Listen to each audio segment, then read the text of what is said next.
తెలంగాణ ఏర్పాటులో కేంద్ర మాజీ మంత్రి జైపాల్ రెడ్డి పాత్ర కీలకమన్నారు అసెంబ్లీ స్పీకర్ గడ్డం ప్రసాద్ కుమార్.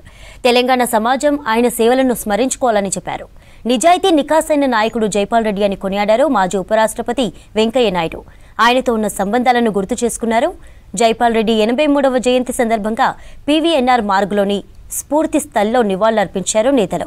మండలి చైర్మన్ గుత్తా, చెన్నూరు ఎమ్మెల్యే వివేక్ వెంకటస్వామితో పాటు వివిధ పార్టీల నేతలు ఆయనకు ఘనంగా అంజలి ఘటించారు.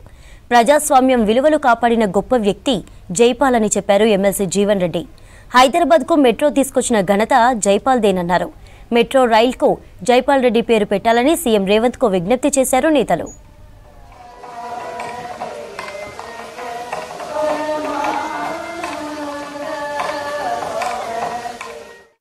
జైపాల్ రెడ్డి గారు, మా నాన్న వెంకటస్వామి గారు చాలా మంచి స్నేహితులు ఉండే, కలిసి చాలా పోరాటాలు చేశారు.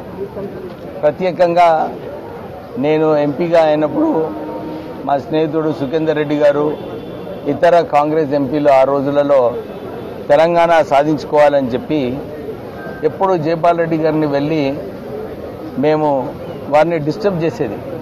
వారు యూనియన్ మినిస్టర్గా ఉన్నారు, సార్ మీరు ఒక స్టాండ్ మా కోసం, మా వ్యూస్ అన్నీ కూడా హైకమాండ్ని కమ్యూనికేట్ చేయాలి, తెలంగాణ రావడంలో మీరు ఒక కీలకమైన పాత్ర వేయాలని చెప్పి చాలా ఒత్తిడి వారిపైన తీసుకొచ్చేది. ఈరోజు వారి సతీమణితో అదే గుర్తు చేసుకుంటున్నాము. ఎప్పుడు వారి ఇంటికి వెళ్ళి లంచ్, డిన్నరు, బ్రేక్ఫాస్ట్ అన్నీ కూడా అక్కడనే చేసుకొని తెలంగాణ బిల్లు పెట్టినప్పుడు కూడా జైపాల్ రెడ్డి గారు ఒక కీలకమైన పాత్ర వేశారు. వారు మీరా కుమారి గారికి సజెషన్ ఏదైతే వాయిస్ ఓట్లో తెలంగాణ బిల్లు పార్లమెంట్లో పెట్టి పాస్ చేయాలో ఆ ఐడియా జైపాల్ రెడ్డి గారు ఇచ్చారు.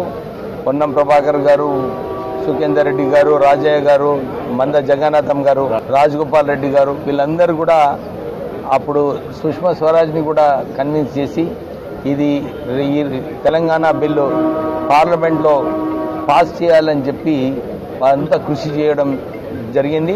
అందరూ కూడా జైపాల్ రెడ్డి గారు ఏదైతే ఒక బెస్ట్ పార్లమెంటేరియన్ అవార్డు ఏదైతే తీసుకున్నారో, వారి మేధావి అంటే వారి ఇంటెలెక్చువల్ అన్ని సబ్జెక్ట్స్లో వారికి మంచి నాలెడ్జ్ ఉండే, ఎవరైనా కానీ వారితో చర్చలో వారితో గెలవడం చాలా కష్టం ఉండే.